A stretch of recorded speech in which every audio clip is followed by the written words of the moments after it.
भारतीय शेयर बाजार record high लगा चुका है, लेकिन एफएमसीजी सेक्टर ने मार्केट की इस बड़ी रैली में पार्टिसिपेट नहीं किया है।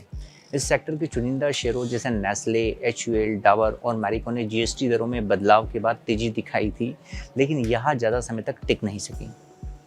निराश करने वाली बात है कि निफ्टी 26,325 के रिकॉर्ड स्तर पर पहुंच गया है, लेकिन एफएमसीजी इंडेक्स 66,000 के अपने ऑल टाइम हाई से काफ़ी नीचे 55,500 के स्तर पर कारोबार कर रहा है।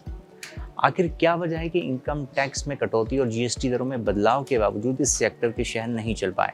इस बारे में हमने दिग्गज मार्केट एक्सपर्ट अमरीश बलिंगा और आनंद राठी इन्वेस्टमेंट सर्विसेज के टेक्निकल एनालिस्ट जिगर पटेल से खास बातचीत की। इंडिपेंडेंट मार्केट एक्सपर्ट अमरीश बलिंगा ने कहा है कि यह वाकई हैरान करने वाली बात है कि एफएमसीजी शेयरों ने बाजार की इस तेजी में कोई भागीदारी नहीं दिखाई, जबकि इसी अवधि में ऑटो इंडेक्स ने अच्छी छलांग लगाई।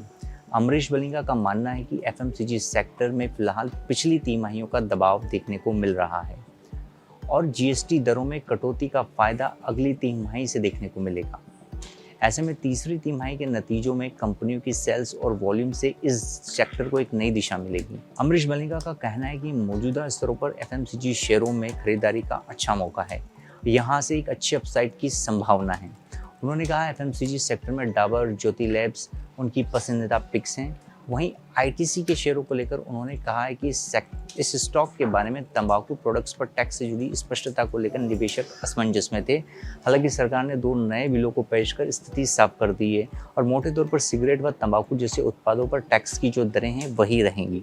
एफएमसीजी सेक्टर के लिए अहम लेवल पर बात करते हुए आनंद राठी इन्वेस्टमेंट सर्विसेज में इक्विटी रिसर्च के सीनियर मैनेजर जिगर एस पटेल ने कहा है कि एफएमसीजी इंडेक्स 55,900 के दायरे में कारोबार कर रहा है।